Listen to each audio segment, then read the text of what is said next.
오늘 말씀의 제목은요, 내 옆에는 나단이 있는가. 주부하고는 좀 다릅니다. 내 옆에는 나단이 있는가 라는 말씀으로 다윗 이야기 34번째 이야기를 나누도록 하겠습니다. 이 이야기를 들어보니까 어떤 느낌이 드세요? 어떤 한 불쌍한 여인이 나오고 이 여인의 아픈 일들에 대해서 왕이 나서서 보호해주고 해결해주는 듯한 이야기로 들리시죠? 이 이야기에 담겨있는 또 다른 비하인드가 있습니다. 그 이야기를 한번 나눠봅시다. 지난 시간에 다윗의 아들 압살롬이 자기 형제 암논을 죽였습니다. 죽였던 이유는 자기의 누이 다말을 강간했다는 이유죠. 2년 동안 참고 있다가 결국에는 살해했습니다. 그리고 도망을 갔어요. 근데 어디로 도망을 갔냐면 그술이라는 데로 도망을 갔습니다. 그술.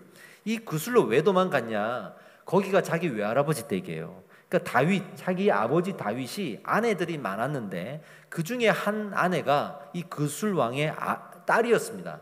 그러니까 그 아들인 압살롬에게 있어서는 자기 외할아버지의 나라인 거죠. 그곳으로 도망을 갔단 말이죠. 도망을 가서 무려 3년을 지냈습니다. 3년 동안 도망 생활을 했어요. 마치 다윗의 인생을 보는 것 같아요. 다윗도 자기가 사울을 피해서 도망을 다닐 때 어디로 도망갔죠? 모압으로 갔습니다. 왜냐하면 자기의 외조모 룻의 고향이기 때문에 외조모의 고향으로 도망을 갔었던 그 일이 마치 카피되어서 아들의 삶에 적용되고 있는 것 같이 보이시죠? 의미가 있는 겁니다.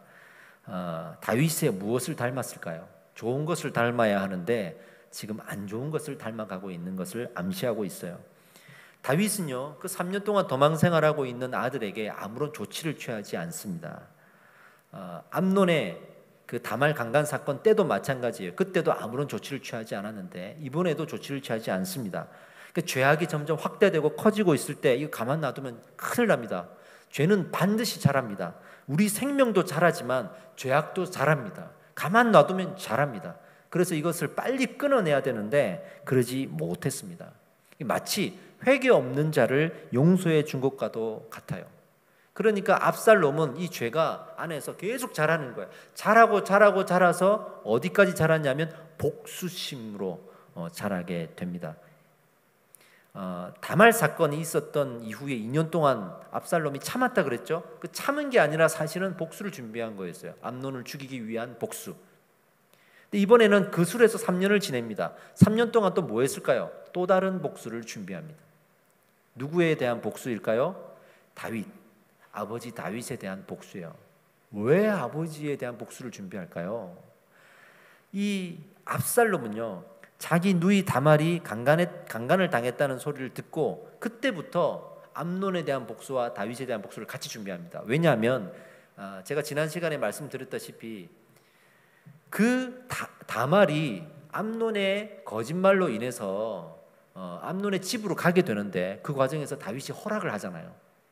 그러니까 아버지가 허락을 했기 때문에 내 누이가 그 집에 갔고 그 집에서 그 일을 당했다. 이러니까 아버지도 책임이 있다고 생각하는 거고, 두 번째는 그 가해자인 암논에게 아무런 조치를 취하지 않은 것에 대한 분노가 있는 거죠.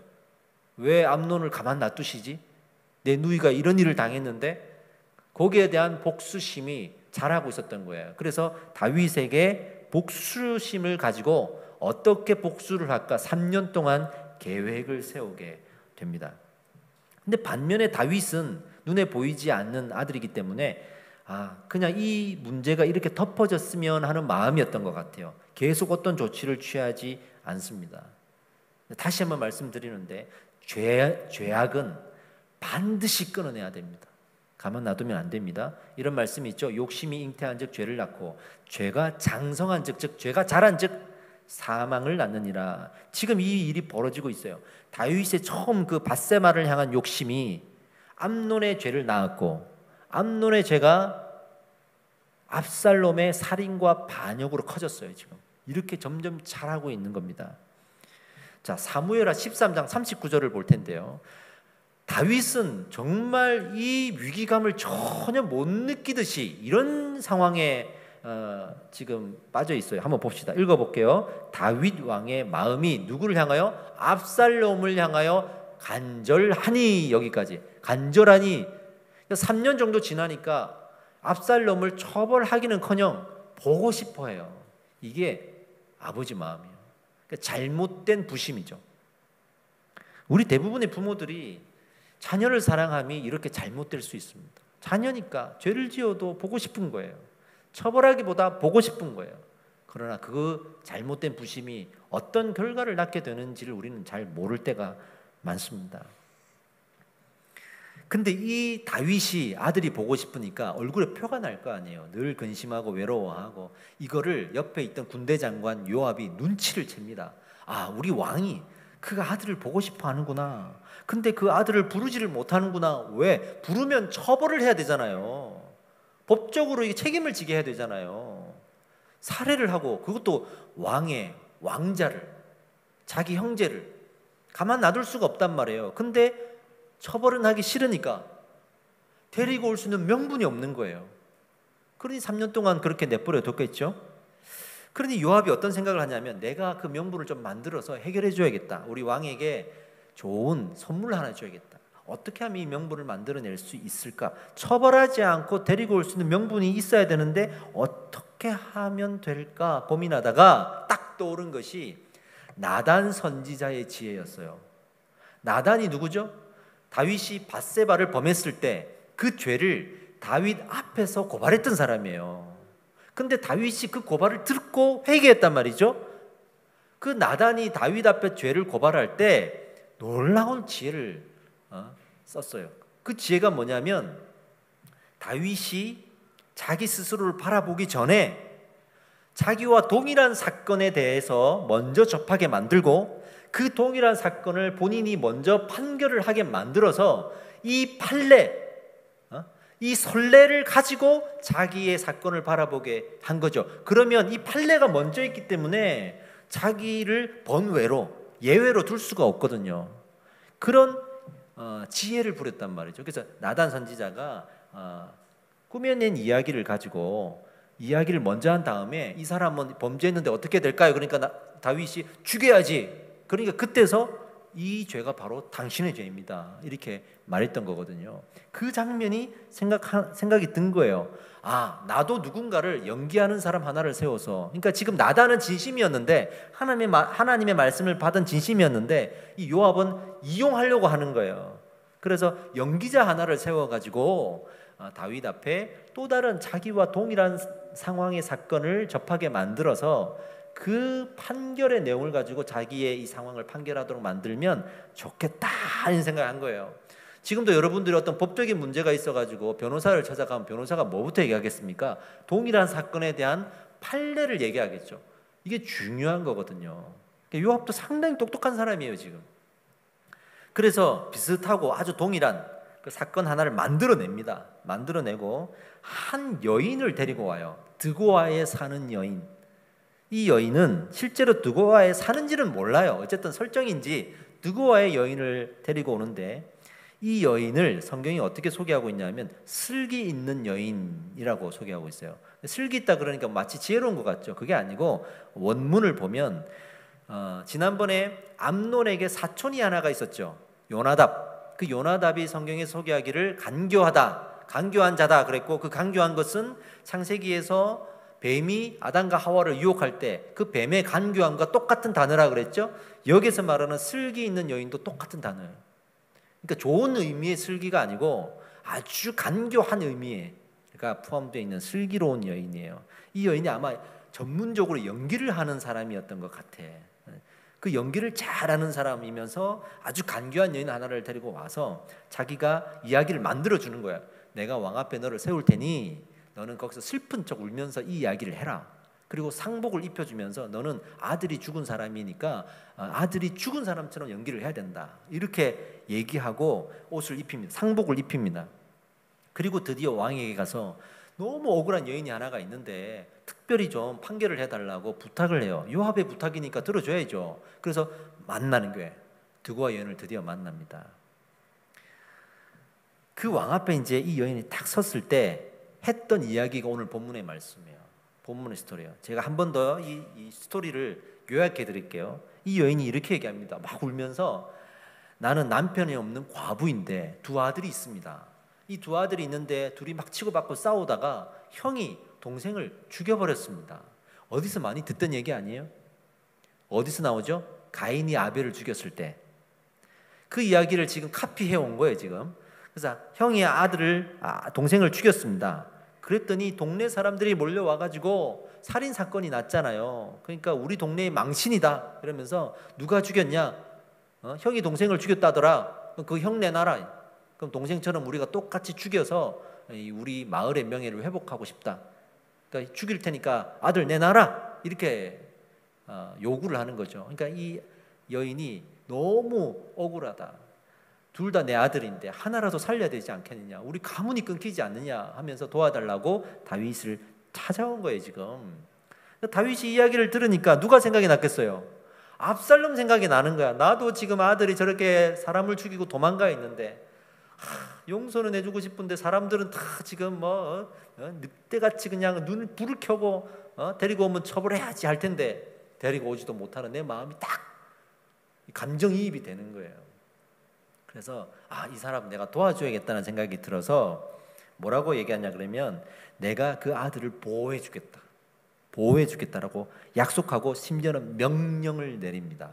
그 장면이 11절에 나와요. 한번 같이 읽어볼까요? 시작. 왕이 이르되 여호와께서 살아계심을 두고 맹세하노니 내 아들의 머리카락 하나도 왕의 땅에 떨어지지 아니하리라 하니라. 아멘. 이렇게 명령을 내린단 말이에요. 요압이 원하는 판례가 나왔어요. 이 드고아 여인의 아들도 살인을 저질렀지만 왕이 긍휼을 베풀었잖아요. 그러니 이제 압살롬도 긍휼을 베풀 수 있는 거야. 판례에 의해서. 그 얘기를 이제 드고아 여인이 꺼내는 거예요. 왕이요, 지금 내 아들에게 긍휼을 베풀어 주셨지 않습니까? 너무 감사합니다. 그런데 왕에게도 지금 도망가 있는 아들이 있지 않습니까? 그 아들에게도 이 은혜, 이 긍휼을 똑같이 베풀어야지 누구한테는 베풀고 누구한테는 안 베풀면 불공평하지 않습니까? 라고 딱 얘기를 하는 거예요. 여기에 하나님의 섭리까지 이제 이용합니다. 왕이시여, 하나님도 사랑의 하나님 아닙니까? 누군가를 용서해 주는 건 무조건 좋은 거 아니겠어요? 하나님도 이 일을 원하지 않겠습니까? 이렇게 얘기하는 거예요. 지금 판례도 악용했고 하나님의 마음도 악용했어요. 우리 그런 말 많이 하죠. 무조건 용서해 줘야 기독교이냐, 무조건 용서해 주면 그리스도이냐, 이렇게 우리는 잘못된 고정관념을 가질 수가 있고 심지어는 그런 요청도 받아요. 믿는 사람이면 무조건 용서해야지. 자기가 잘못해놓고 혹시 이렇게 안 믿는 배우자와 같이 사시는 분들이 있습니까? 그런 요구 들을 때 있어요. 분명히 자기가 잘못했는데 믿는 자면 용서해 줘야지 이렇게 치고 들어올 때가 있는데 받아주시면 안 됩니다. 다윗이 그때 눈치를 채요. 눈치를 채고 이게 요압이 꾸민 일이구나 하고 물어봐요. 요압이 꾸민 거지? 그러니까 맞대요. 인정을 해. 그러면서 또 이 간교한 여인이라 다윗을 갑자기 또 칭찬합니다. 우리 왕은 하나님의 사자와 같은 지혜가 있으셔서 내가 아무리 속이려고 그래도 금방 눈치를 채네요. 정말 대단하십니다. 이렇게 칭찬하는 거야. 다윗이 거기에 또 기분이 좋아가지고 넘어가요. 또 판례가 나왔죠. 하나님의 섭리가 나왔죠. 그래서 이제는 다윗이 드디어 아들을 데리고 올 수 있는 명분이 생겼습니다. 사실 이 과정은요, 지금 이 시대에도 권력이 있고 돈이 있고 힘이 있는 사람들이 자기 아들을 감싸주려고 이런 행동을 많이 하는 거 우리 알잖아요. 지금 이런 상황이 돼버린 거예요. 근데 우리가 또 욕심을 품으면 이렇게 성경을 이용할 수도 있는 거예요. 성경을 이용할 수 있는. 욕심이 있는데 그게 말씀의 한 부분과 딱 맞아 떨어지면 이 말씀이 어떤 뜻인가를 살펴보지 않고 무조건 이 뜻이야 라고 단정 지어버리고 그것만 가지고 우리가 활용할 수도 있는 거예요. 신약 성경에 보면 대표적인 사람이 하나가 나오는데 사도행전 8장에 등장하는 마술사 시몬입니다. 이 시몬이 어떤 사람이냐? 마술사라 그랬죠? 당시에 마술사라는 표현은 이런 거예요. 무당 같은 사람이라 귀신을 이용해서 병을 고치고 귀신을 떠나보내게 하고 물질적인 복을 준다고 말을 하고 그리고 어떤 의식을 행하고 그리고 돈을 받고 돈을 벌고 이런 사람이거든요. 그러니까 무당 같은 사람이에요. 근데 꽤 인기가 있는 사람이었어요. 이 사람 참 용하다라는 이야기를 듣는 사람인데 이 사람이 충격적인 장면을 보게 됩니다. 예수님의 제자라고 하는 사도들이 와가지고 사람들의 머리 위에 손을 놓고 안수를 했더니 성령이 임하는 거예요. 자기가 그걸 보고 있는 거예요. 지금 사람들이 성령이 임해서 난리가 난 거예요. 지금 나 저거 욕심이 간다. 그러면서 사도들에게 찾아가서 돈을 줄 테니까 그 능력을 좀 달라 그럽니다. 돈을 줄 테니까. 그러니까 사도들에게 이제 혼이 나는 거죠. 야단을 듣는 거죠. 그런 마음으로 성경을 볼 때가 있어요. 신앙생활을 해도 그런 욕심을 가지고 신앙생활하고 기도하고 뭐 달라 그러고 은사 달라 그러고 능력 달라 그러고 그런 사람들이 있습니다. 조심하셔야 됩니다. 여러분, 저희가 우리 교회 구례동에서 여기 이전에 올 때 제가 우리 새로운 교회 건축을 해야 되잖아요. 이것도 인테리어도 하나의 건축이잖아요. 건축을 해야 되니까 거기에 대한 말씀들을 몇 번 전한 적이 있습니다. 근데 제가 단 한 번도 구약에서 이스라엘 성전이 무너지고 포로 생활을 했다가 나중에 그 포로들이 귀환해가지고 이스라엘 무너진 성전을 다시 쌓는 장면 나오죠. 그걸 이스라엘 성벽의 재건이라고 그러고 다른 말로 다윗의 무너진 성벽을 다시 세운다 이런 슬로건을 걸잖아요. 단 한 번도 이 구절을 인용하지 않았어요. 이게 딱이거든요. 너무 딱 맞는 말씀이에요. 이게. 그때 성도들이 돌아와가지고 포로로 살다가 돌아왔는데도 불구하고 성전을 쌓고 우리가 몸을 써서 벽돌을 쌓고 헌물도 하고 이러면서 그 성전을 쌓았다. 이 얘기는 너무나도 지금 이 시대에 이 상황에 딱 맞는 이야기거든요. 근데 저는 그것 언급하지 않았어요. 왜냐하면 사실은요, 그때의 성벽 재건을 지금의 성전 건물을 건축하는데 인용하는 것은 저는 범죄라고 생각해요. 있을 수가 없는 일이에요. 너무 의미가 다른 거예요. 이거는 물론 예수님도 이 시대에 오셔서 교회를 강조하셨습니다. 근데 건물을 어떻게 짓느냐를 강조하신 게 아니라 교회의 사명이 무엇이고 성도의 신앙이 무엇인지를 강조하신 거죠. 초대교회도 거기에 집중했단 말이에요. 우리가 이게 건물이 필요한 건 최소한 예배드리기에 필요하니까 우리가 뭐라도 모아가지고 이렇게 공간을 만들지만 그 이상은 절대 아니에요. 여기에 무슨 성전 재건의 그 큰 구약시대의 의미가 여기에 다 쏟아부어진단 말입니까? 그 재건의 의미는 여러분들의 신앙생활 똑바로 하라는 거예요. 할렐루야. 무너진 우리의 신앙을 세우라는 거예요. 다윗의 장막을 새로 세운다, 다시 세운다, 얼마나 유명한 슬로건이고 브랜드화가 된 슬로건입니까? 그러나 저는 그 슬로건을 좋아하지 않습니다. 그건 우리의 신앙의 중심을 세우라고 하는 하나님의 말씀인 줄 믿습니다. 네. 여러분들 물질의 축복 받고 싶잖아요. 그럼 아브라함 묵상하면 됩니다. 아브라함이 얼마나 많은 축복을 받았습니까? 그런데 우리는 아무도 그 아브라함이 자기 아들을 제단 위에 올리기까지의 그 마음의 고통을 헤아리지 못하죠.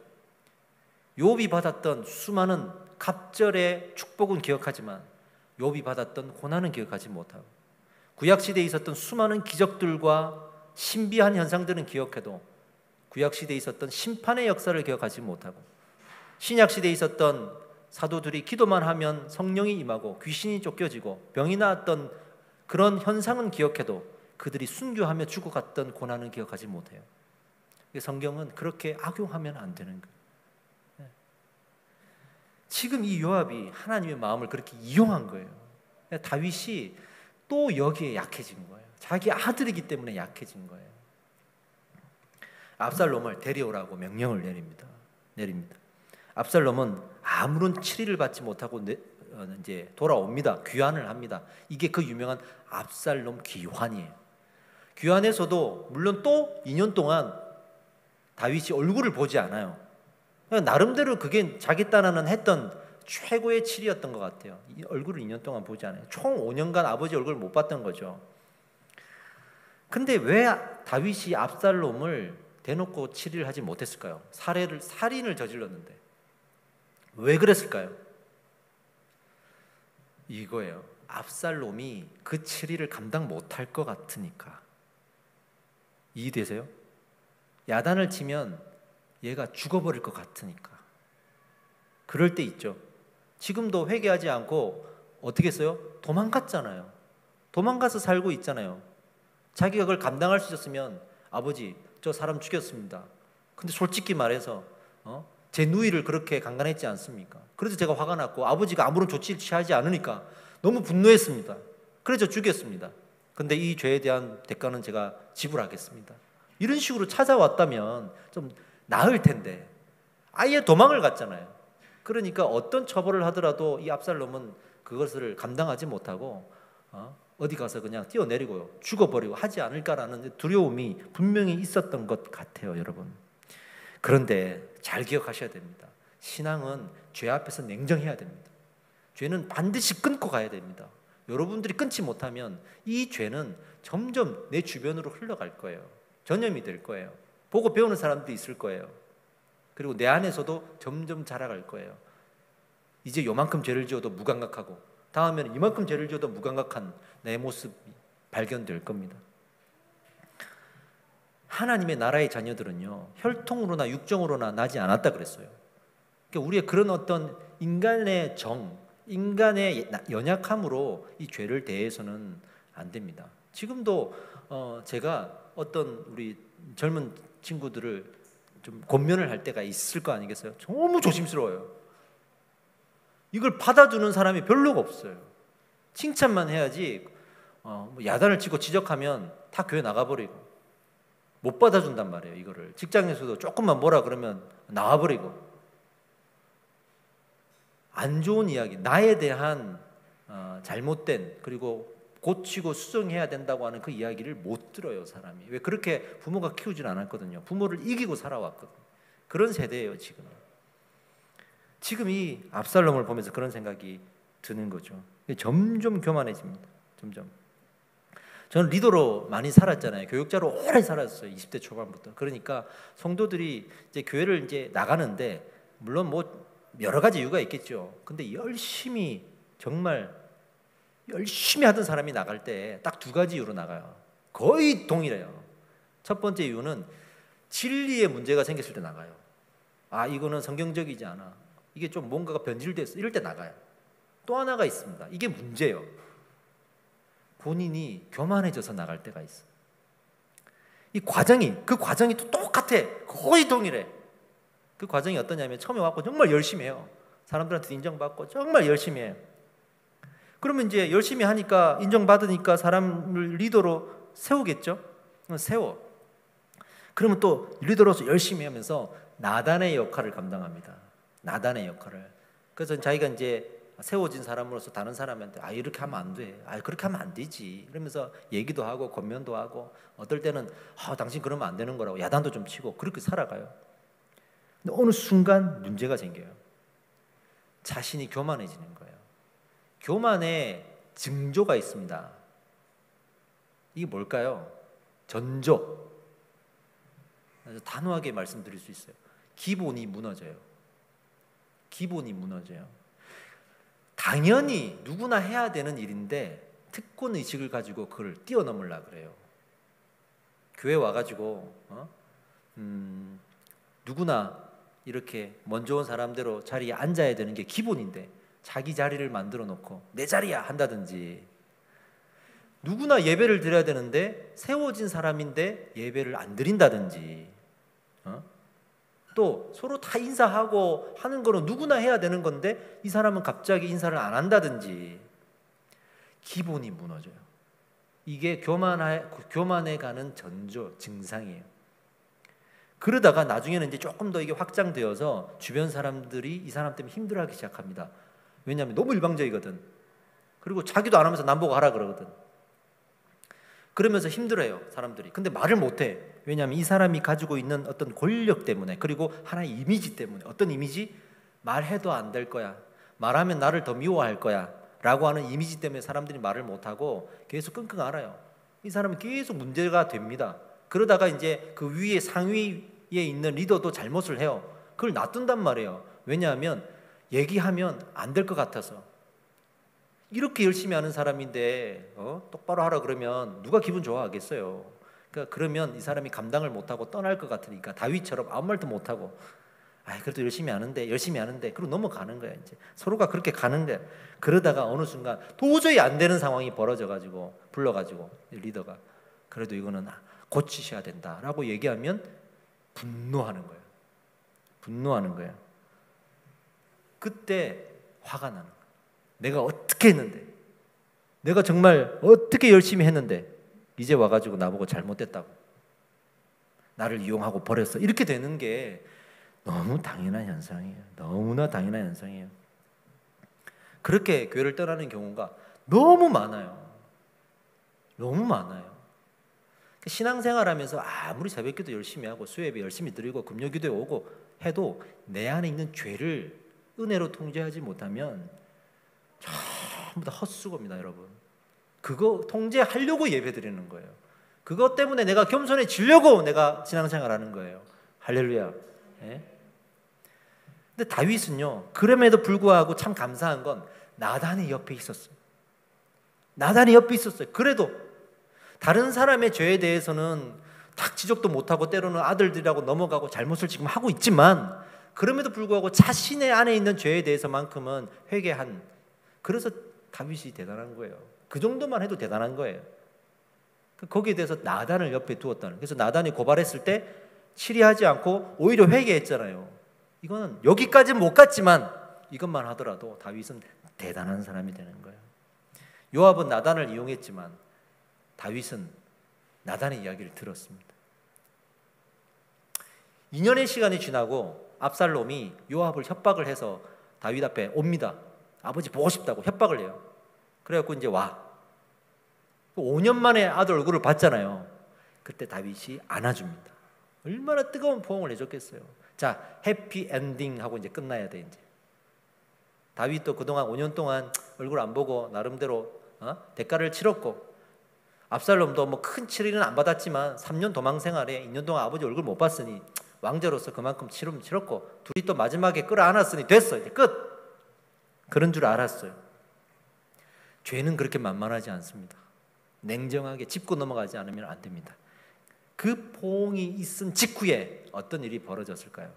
사무엘하 15장 1절을 함께 읽어보겠습니다. 시작. 그 후에 압살롬이 자기를 위하여 병거와 말들을 준비하고 호위병 50명을 그 앞에 세우니라. 그 직후에 압살롬은 반란의 이야기를 시작합니다. 저는 이 장면 보면서 등골이 오싹해요. 보통 인간적으로 보면 아버지가 이 정도 했으면 아들은 이제 무릎 꿇어야 되거든요. 근데 그렇지 않아요. 이 복수심은 그렇게 쉽게 사그러들지 않아요. 그래서 대충 넘기면 안 돼요. 상처와 원수된 마음은 대충 넘겨서는 안 돼요. 무조건 용서하는 게 하나님의 사랑이라 그러는데 그렇지 않습니다. 무조건 용서하는 게 사랑이다 그러면 예수님이 이 땅에 오실 이유도 없었죠. 예수님이 이 땅에 오신 이유가 뭐죠? 우리의 죄에 대한 형벌을 대신 받으시려고 오셨어요. 하나님은 형벌 없는 용서를 안 하시는 분이에요. 그게 제가 무슨 속성이라 그랬죠? 공의로우심. 형벌 없는 속성은 안 하세요. 형벌 없는 용서는 안 하세요. 그러니 인류의 죄를 용서해 주셔야 되는데 형벌 없이 어떻게 용서해 줍니까? 근데 그 형벌을 하나님이 이 땅에 인간의 몸으로 오셔서 대신 받으신 거예요. 대신 받으신 거예요. 그러니까 그런 거 없이 용서해 주는 게 기독교의 본질이 아니에요. 기독교의 본질은 그 죄를 드러내고 그 죄를 고치고 변화시키게 만드는 겁니다. 할렐루야. 변화시키게 만든 겁니다. 죄는요, 두려움을 먹고 살아요. 죄는 내가 형벌에 대한 두려움을 갖고 있을 때 막 자라요. 왜? 이 죄는 더 커져요. 이 형벌 때문에 두려워서라도 이 죄를 더 키워요. 우리가 죽고 싶다고 생각이 될 때가 있어요. 나 확 죽어버려야지. 그게 언제냐면 여러 가지 경우가 있겠지만 그 형벌이 감당이 안 될 때, 감당이 안 될 때. 왜 저기 막 조사받는데 가가지고 왜 뛰어내리겠어요? 이 죄에 대한 형벌을 감당하지 못할 때 나는 차라리 죽는 게 낫다라고 생각할 수도 있는 거예요. 죄는 그렇게 우리를 유혹해요. 너 그거 감당 못한다? 감당 못한다? 두렵게 만들어요. 그 두려움이 하나님 앞에 나아가지 못하게 만들어요. 그런데 십자가 사랑의 은혜를 아는 사람은 그렇지 않아요. 그 형벌을 예수님이 대신 받으시면서 피를 흘리신 그 십자가의 고통을 아는 사람은 그 예수님의 사랑이 그 형벌을 덮고 있다는 걸 알기 때문에 담대히 나아가서 그 발 앞에 나의 죄를 내려놓을 수가 있습니다. 마귀는 형벌에 집중하게 만들지만 하나님은 십자가의 사랑에 집중하게 만듭니다. 그런 의미에서 여러분, 우리가 하나님께 나아갈 수 있도록 길을 터주는 사람이 바로 나단과 같은 사람이에요. 그 사람이 있어야 내가 변해요. 그 사람이 있어야 내가 고쳐져요. 그 사람이 있어야 내가 나를 긴장하고 쳐다봐요. 항상 우리의 죄는 내가 나를 믿고 내가 나를 완전하다고 생각하고 할 때 넘어지는 거예요. 여러분은 주변에 나단 선지자와 같은 사람이 있습니까? 나는 그런 말을 좀 듣고 살고 있습니까? 여러분 그런 말을 들으셔야 됩니다. 들으면 다윗처럼 되고 못 들으면 사울처럼 되고 안 들으면 압살롬처럼 되는 거예요. 할렐루야. 진정한 나단은 뭘까요? 가장 본질적인 진정한 나단은 말씀이죠. 그 말씀을 내 옆에 두어서 그 말씀이 나의 죄를 드러내고 나의 잘못을 드러내고 그때 우리는 무릎 꿇고 용서를 구해야 됩니다. 하나님 앞에 용서를 구해야 됩니다. 할렐루야. 근데 또 그 말씀을 받은 사람들이 있어요. 여러분 목회자가, 여러분의 목자가 그런 사람의 역할을 감당할 수 있도록 여러분들의 마음의 자리를 내어놓으셔야 됩니다. 자녀들은 부모님이 그 역할을 할 수 있게 해주셔야 됩니다. 우리가 죄성을 타고났잖아요. 이 고집을 꺾고 말씀에 순종하는 게 예수님이 바라시는 형벌이에요. 다른 형벌이 아니에요. 실제 형벌은 예수님이 받으셨어요.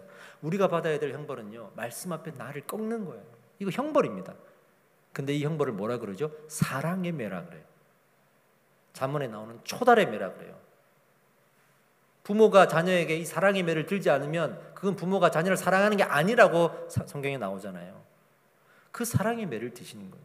여러분, 나를 꺾고 말씀에 순종하는 거 쉬운 일이 아니에요. 여러분, 정말 이거 어려운 일이에요. 정말 우리 고집 세잖아요. 근데 그것 자체가, 말씀에 순종하는 것 자체가 그 하나님 앞에 엎드리는 거예요. 그 십자가의 형벌 앞에 내가 엎드리는 거예요.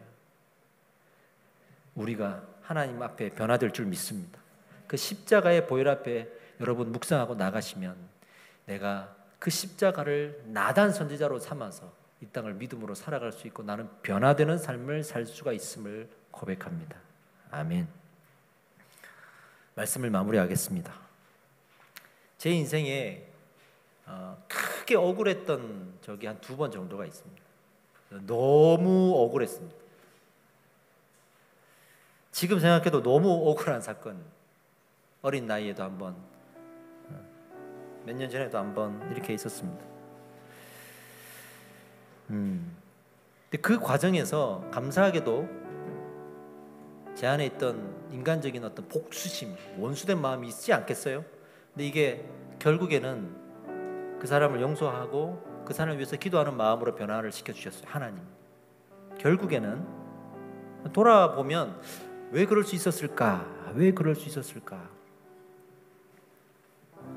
어릴 때 그 억울함을 느꼈을 때는요, 좀 달랐어요.